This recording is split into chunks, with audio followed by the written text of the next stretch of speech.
All right, everybody. Hello.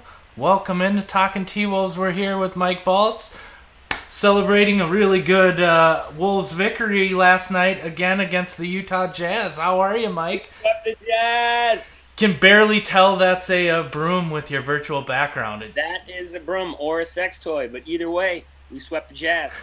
We did. Cleaned them up real good. That was a fun game last night, and it's my understanding that you got to witness it with your eyeballs live at the Target Center, right? First time in over a year being back at the Target Center. Felt great. There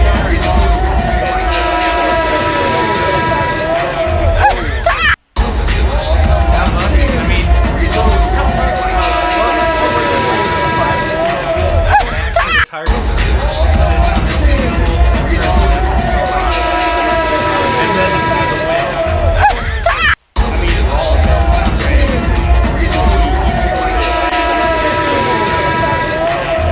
Seeing the players like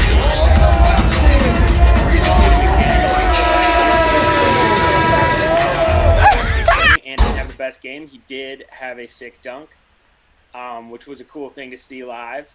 And it was just a great game. It was one of the best games of the season, and it was kind of a whim. My girlfriend Megan and I had the day off, and I was like, "Hey, what about the Wolves game tonight?" And I'm glad we did it. Glad we pulled the trigger because it was a great game to see. Two in a row.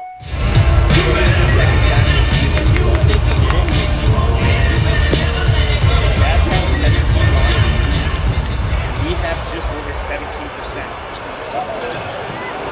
took 17% of their losses.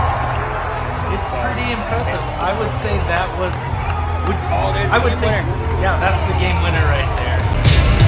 Would you say that it is something that maybe the Wolves wanted to play for? Was it to be the Jazz, the best team in the Western Conference right now this year? I think they're just clicking. And, obviously for someone like Rubio, if you look at the stats, Rubio didn't have an amazing game.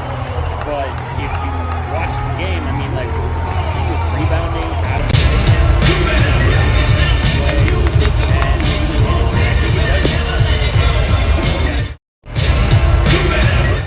And, yeah. Oh, baby Rubio. Little baby Rubio action here. Little baby. That's before he put on that weight, got into the gym, got the ponytail and beard going. Yeah. I agree. I think that was a big motivating factor for the Wolves to want to be the team to beat one of the best teams in the league, and it's a building block that I'm really happy to see them. I mean, they are scrappy on the defensive end. They never took their foot off the gas last night. It was a fun game from the. I want to say the first half it was fun in the second quarter when we came back to tie it and take the lead right before halftime, right? But D'Lo went on fire right before half. He hit yeah, like 3 or 4 threes in a row. He hit a heat check from like 30 feet out, and we were on that side for the first half to see their offense, and that was really cool to see because it was just like, wow, he is out there and he just hit it.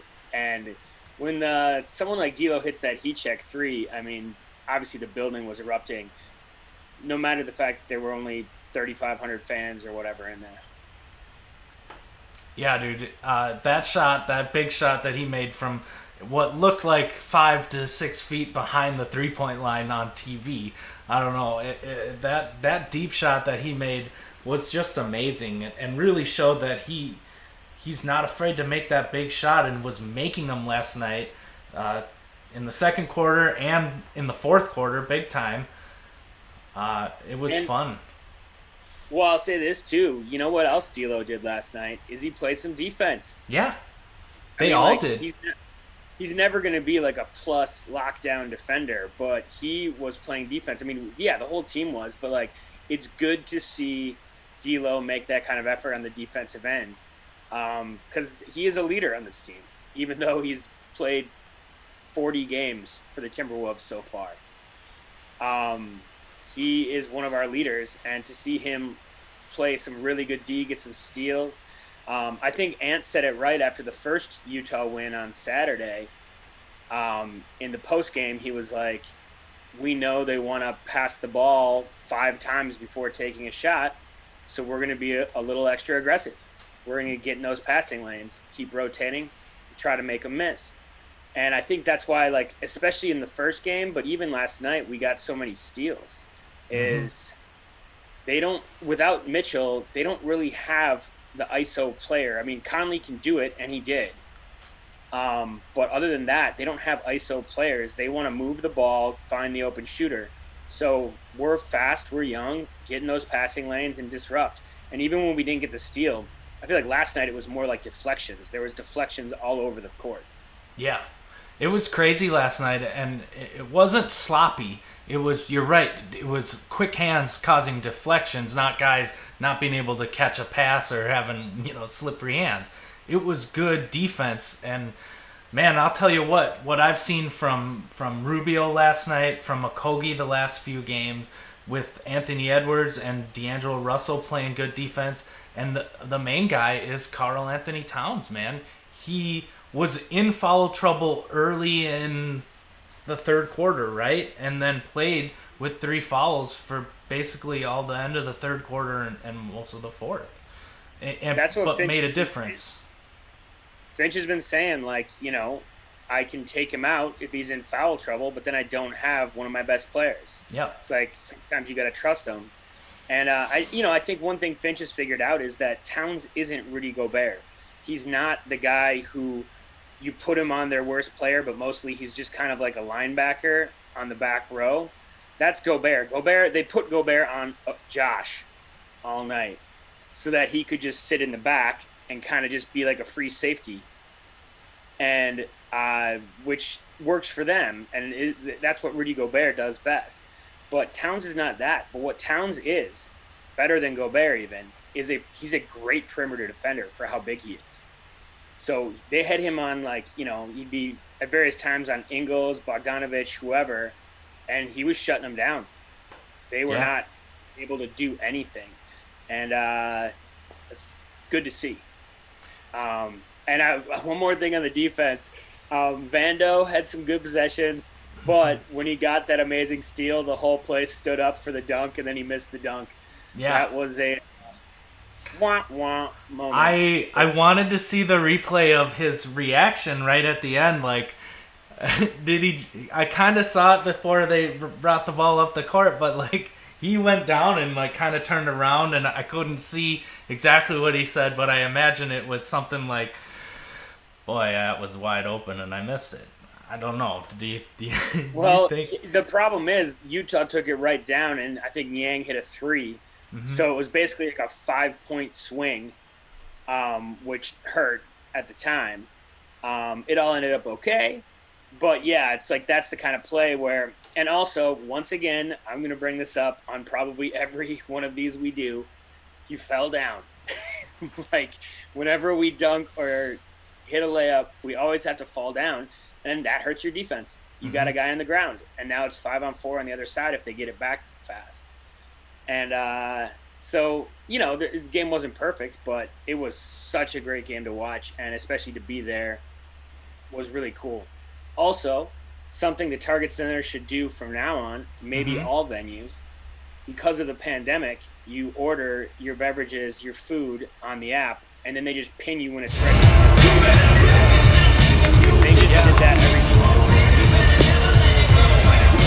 Oh, I got a visitor here. Oh, hey, what's up? I bet that would be pretty sweet, though, if to not have to leave your seat during the game and be able to order food, not stand in a line, and know when it's ready, right? The vendor right up to outside, we were kind of right by the exit. So, like, jump out, grab 2 drinks, bring them back in.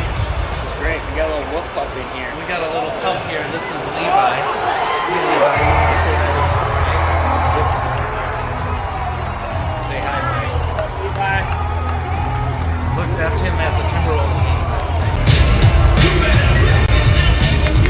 Who else?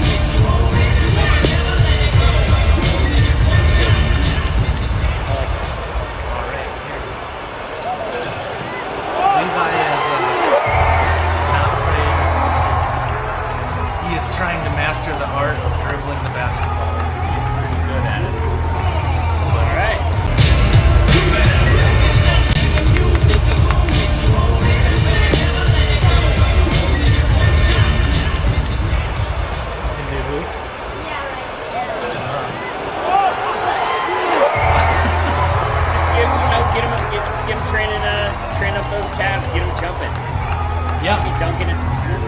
We got him a trampoline. He's been jumping on that. Getting strong calves. Real good. Right? They're fast runners. I'm just talking with Mike, and he was telling us about the see you in like 5 minutes. Okay. Dad life. Did good. Dad life.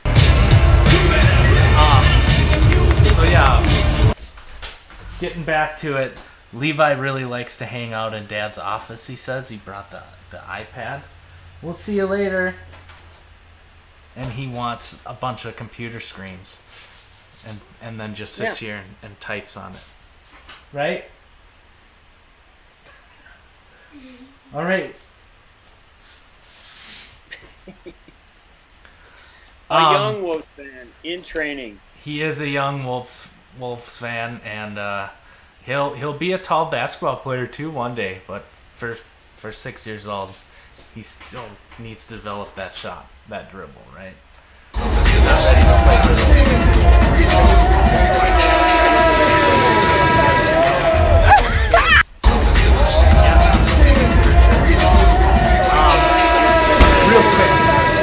Real quick. Everybody do the vaults on the Jumbotron dance. Do it, Levi. Vaults on the Jumbotron dance.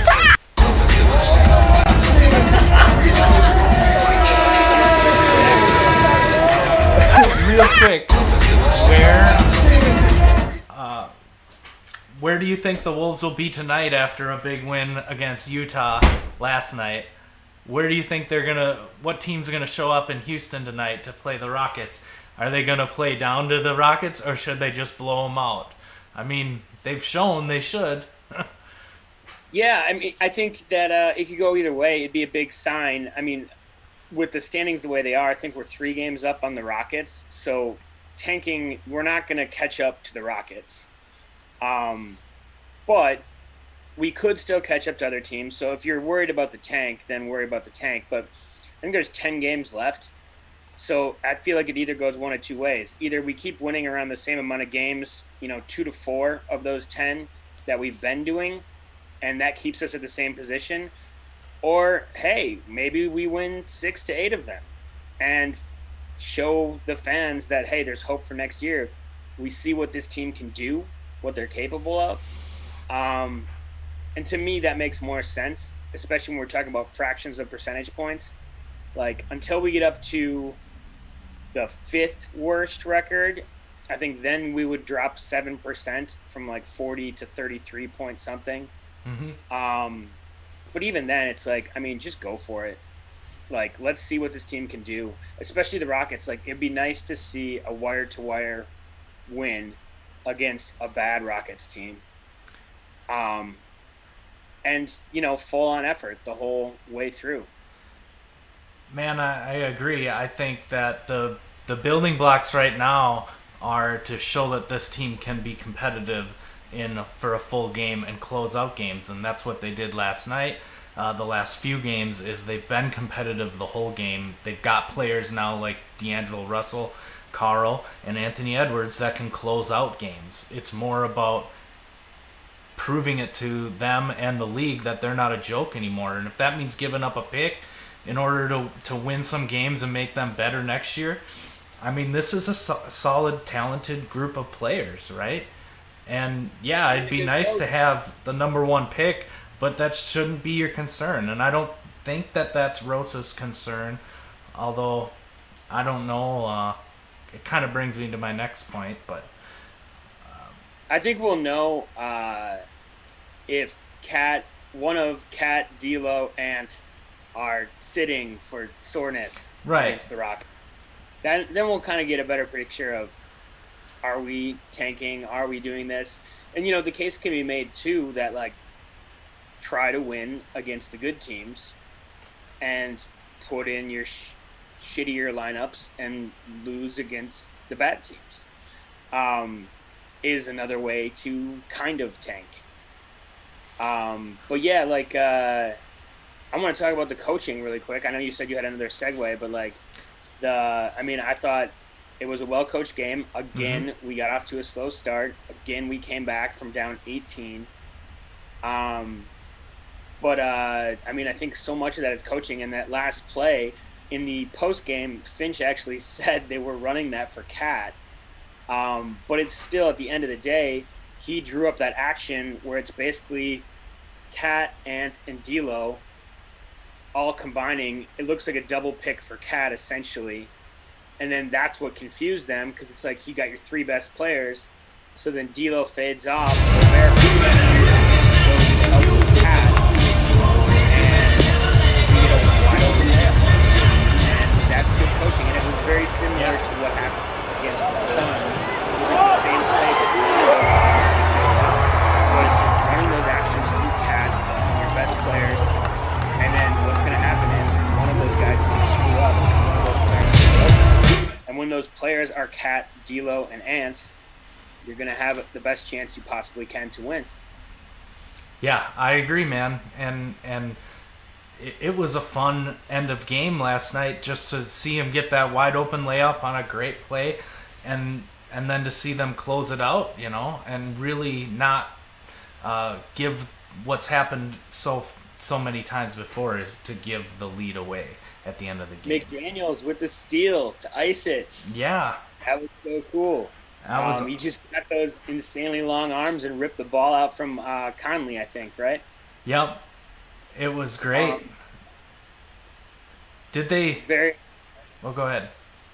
No, I just say it was just very exciting. Like, it was so fun to be there.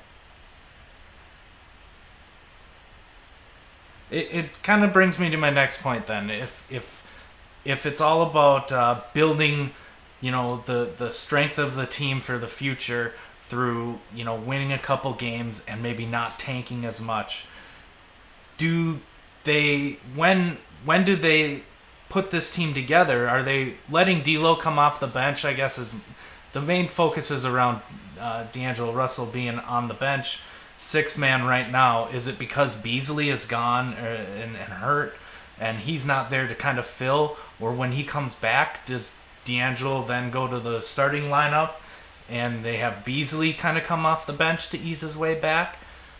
When do you think is the right time to have D'Angelo back in the starting lineup? He basically is, I know, with his minutes played. Yeah, and he closed the game last night, and, Finch plays it pretty loose with closing. Like, whoever is hot, whoever is putting in quality minutes, he keeps them in for the close. And that's the right way to do it in most circumstances. But I think I'd be shocked if we saw Beasley again, even if he could technically come back in like the last week for the last couple games. And he might. It'd be nice to even get 2 games where we had all 5 of our best players and see what that looks like. I think that they're just kind of easing D'Lo back because the season, we're eliminated from the playoffs, even the play-in. So they're just kind of easing him back, and also like he's not going to put as much strain on himself and his body playing against the second unit, and he can get some quick buckets for us. But also, I will say, and I've heard this on a couple other Wolves podcasts and Canis Hoopus and stuff, he looks so much better than he did at the beginning of the season, which he was clearly dealing with something. And now he looks spry. He's making step backs. Like, he's got his legs under him. And that D'Lo is so dangerous and so clutch. And so I'm excited for him to make it back into the starting lineup and then see how Finch staggers from there. Does he leave D'Lo in and sit Cat first, or vice versa?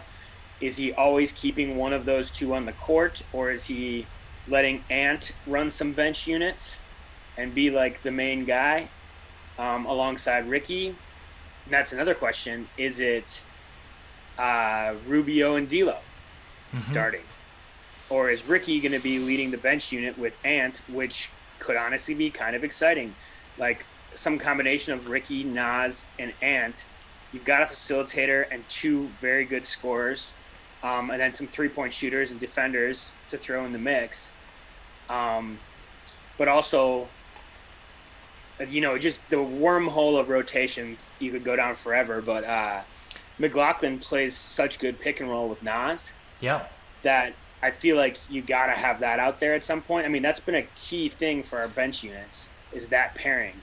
So does it look like Ricky and McLaughlin at the guards with like Ant as the 3 and Nas as the 5? And I don't know. I don't know what he's going to do, but I'm excited to find out. And I think that D'Lo will end up in the starting lineup for at least a couple games to end the season. Just if nothing else, so we can see what this looks like. I agree. I think that D'Angelo should be in the starting lineup, and I think when Beasley comes back, it makes more sense to maybe stick him as the 6th man, and even have Rubio. If D'Angelo's going to start at the point, and you're going to keep Jaden McDaniels and Anthony Edwards in with Carl, it becomes who's going to play that power forward.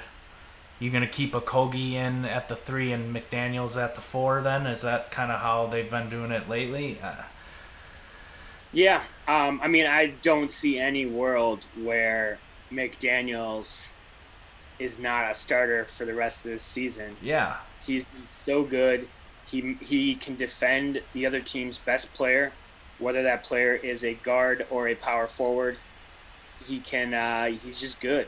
So he's got to be in there. And I heard on the Dane Moore podcast I was listening to today while I was playing disc golf, and they were talking about a few things with McDaniels. Like, number one, how Ryan Saunders, they think that Rosas prevented him from putting McDaniels in the lineup, because whenever Saunders was asked about it, he'd be like, yeah, that's a good question. What if he was in the starting lineup? It's like, well, you're the coach. Like, you could do it.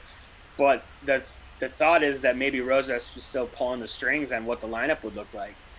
And then the other thing is how McDaniels seems to be limited to like 8 dribbles a game. Mm-hmm. Like it's almost like Finch is like, look, you can dribble 8 times. But you almost want to see him, like, if somehow we get a actual summer league, like, throw him in the game and say, okay, you're taking 17 shots today. What does this look like with McDaniel taking 17 shots? Is he Covington? Is he prototype Kevin Durant? Is he Ingram? Like, he's definitely got to work on his handle a little bit, but, like, the guy has a high shooting percentage. I mean, there's no reason there's not enough shots to go around on our team right now. But what does it look like when McDaniels gets 12 to 15 shots? I want to know in an actual NBA game, because we might be a better team. Yeah, and he's been kind of showing that he can really take over and make those big shots. Like his 3-pointers that he's been shooting, he's not afraid to take a shot. His handle needs to really step up. I feel like he plays, when he's driving to the hoop, sometimes it could be a little bit out of control, I guess you would say. But yeah, the other thing they were talking about is one of them was disappointed. I can't remember who the guest was on this podcast, but it's Dan Moore. They do good stuff. But he was talking about how he was disappointed because he was promised that Jaden McDaniels was going to have like 25 technicals this year and be ejected and maybe like punch someone, because he did have some like on and off court issues, and he was kind of a aggressive player in high school and college. yeah, And it turns out that he's, not a teddy bear necessarily. He definitely plays aggressive, but I don't think he's gotten a technical foul this entire season. no, dude, he's been pretty darn good lately. Here, I'm fixing that right now. There, better. I liked it, man. I was having some computer issues with the other computer, and it just finally dropped out. We could do the rest just like that, Yeah. I'm serious. I watch the game with my own 2 eyes from my TV screen, which is old, but not 4K, I guess. So maybe things look differently in 4K. I don't know. I don't know. It looked pretty damn good in real life. Yeah, I'll tell you that. I bet so. So listen. I'm very. Oh yeah, go ahead. No, that's I don't even know how we got to that point other than the computer effed up and I lost track of what we were talking about. No, you just wanted to see more of my hat. It is a bomb hat. Yeah, I'm also gonna be going to the game Saturday, which I'm very excited about. Going to see the Pelicans in Zion for the first time. That'll be fun, dude. Yeah, so I'm hoping he plays first off because I want to see that Zion Ant battle of two big boys. Should be good, dude. I'm looking forward to watching tonight and watch them blow out the Houston Rockets because, man, if they play half as good defense as they did last night, I mean, what are the Rockets going to do? Kenyon Martin Jr. going to play pretty big? Yeah, it's tonight. Okay. Was a back-to-back. Back-to-back in Houston. That's they're on their way. They probably left last night, I bet. I don't know. I'm hoping for another win. Here's to a Wolves win, man. Last night against the Jazz. 3 games. Can it be 4? He takes my other finger out, but I promise that was 3. 3. Will it be 4 after tonight? I think it's the easiest road to get there. It's through Houston. Well, no, it would just be so like we're on a 2-game win streak right now. So it'd be 3 if we win tonight. Right? Yeah. Whatever. All right, I got to take off though cuz I got to go to work.